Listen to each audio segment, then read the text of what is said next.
ఈరోజు జాతీయ పార్టీ ఆదేశం అనుసారంగా భారతీయ జనతా పార్టీ తెలంగాణ బీజేపీ ప్రతినిధి బృందం సీనియర్ నాయకులు అందరం కలిసి గవర్నర్ గారికి ఒక వినతి పత్రాన్ని ఇవ్వడం జరిగింది.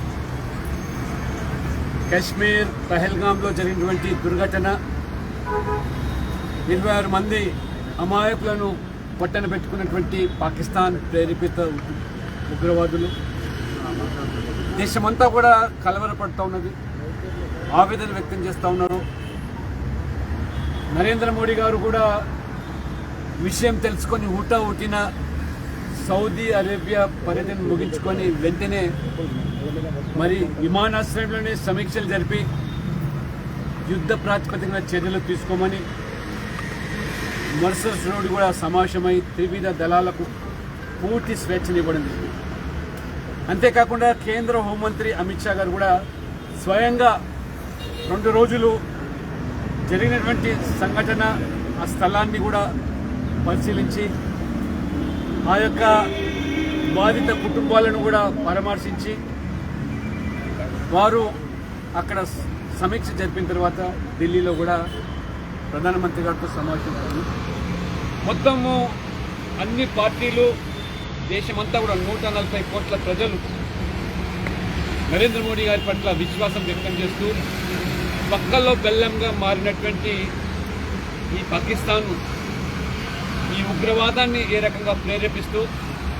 కవ్వింపు చర్యలకు పాల్పడుతూ మోదీ గారి నాయకత్వంలో భారతదేశము ప్రపంచంలోనే ఇవాళ ఆర్థికంగా స్థిరపడమే కాకుండా 5వ ఆర్థిక దేశంగా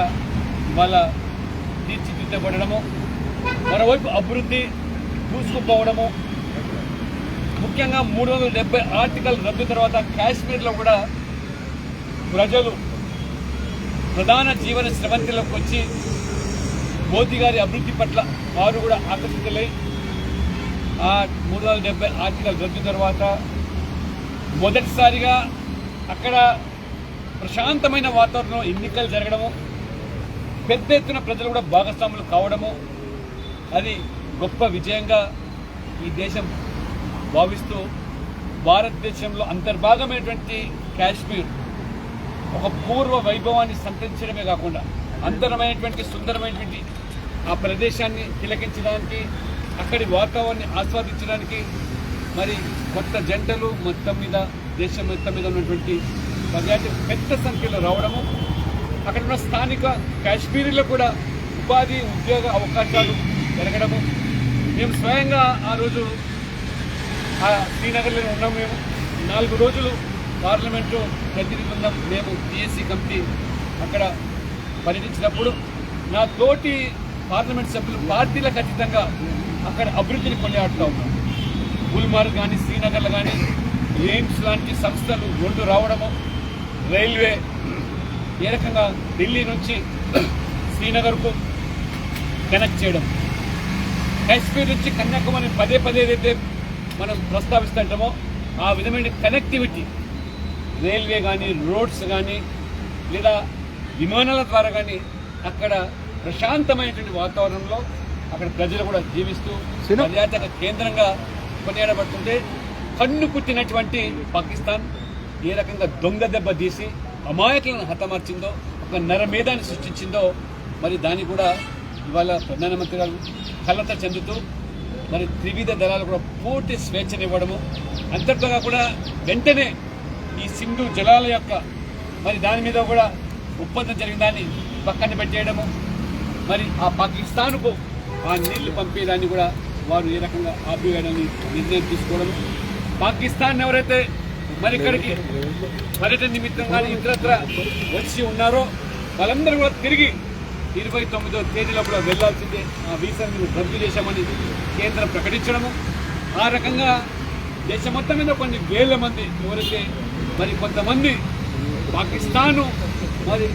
వీసా రద్దయిపోయిన తర్వాత ఆశ్రయాన్ని ఏర్పాటు చేసుకున్నటువంటి ఆ యొక్క వ్యక్తులు కూడా ఆయా రాష్ట్రాలు వాళ్ళను కనిపెట్టి కొన్ని వెంటనే పంపించాల్సిన బాధ్యత ఉన్నప్పటికీ కొన్ని రాష్ట్రాలు ఇంకా మీనమేషం లెక్క పెడతాం. ఇవాళ తెలంగాణ రాష్ట్రంలో కూడా అనేక మంది ఇవాళ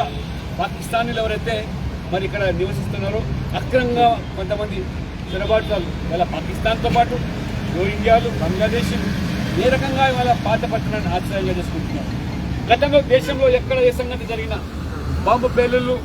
లేదా ఇటువంటి మరి సంఘటనలు జరిగితే దాని మూలాలు హైదరాబాద్లో తేలినాయి. కాబట్టి ఇవాళ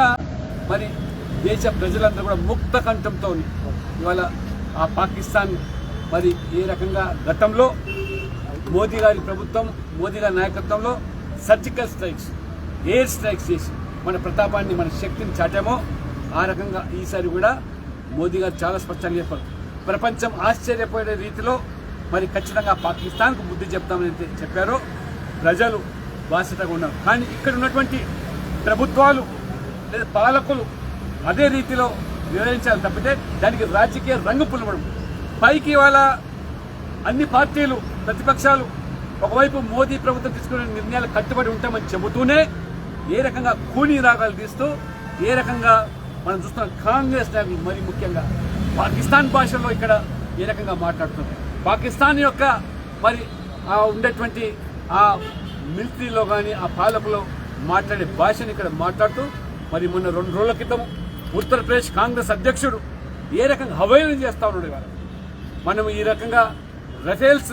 మరి కొనుగోలు చేసినటువంటి దానిని రాజ్నాథ్ సింగ్ గారు మరి ఒక రక్షణ మంత్రిగా మరి ఉత్తరప్రదేశ్లోనే ఏ రకంగా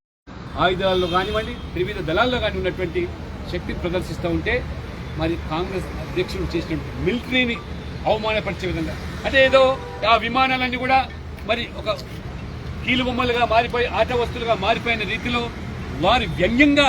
ఏదైతే సమాజం ఇవాళ కాంగ్రెస్ వ్యవహార శైలిని ఇవాళ ఖండిస్తా ఉన్నది. సిగ్గుతో తలవంచుకోవాలి. ఈ దేశం మరి పాకిస్తాన్ మీద దెబ్బతీయాల్సిన సందర్భంలో మనలో ఉన్నటువంటి ఈ రకంగా ఈర్ష్యతో వ్యవహరిస్తున్నారే ఆ పాకిస్తాన్ అనుకూలమైనటువంటి మరి ఈ వ్యాఖ్యలు చేస్తున్న వాళ్ళ పట్ల కూడా అనుకూలంగా ఉండాలని వాళ్ళ ముఖ్యంగా గవర్నర్ గారిని తెలంగాణలో ఎవరైతే పాకిస్తాన్ ఇప్పటికీ కూడా ఇంకా కొనసాగుతున్నారో వెంటనే వాళ్ళు తిప్పికొని చూపించడానికి రాష్ట్ర ప్రభుత్వం మీద మీ ద్వారా వారికి మరి సరైనటువంటి ఇన్స్ట్రక్షన్స్ ఇచ్చి వారిని వెంటనే పంపించాలని చెప్పి కూడా వారికి చెప్పడం జరిగింది. వారు కూడా సానుకూలంగా స్పందించాం. తప్పకుండా ఈ రాష్ట్రం యొక్క పోలీసు డీజీపీతో కానీ ప్రభుత్వంతో కూడా మాట్లాడి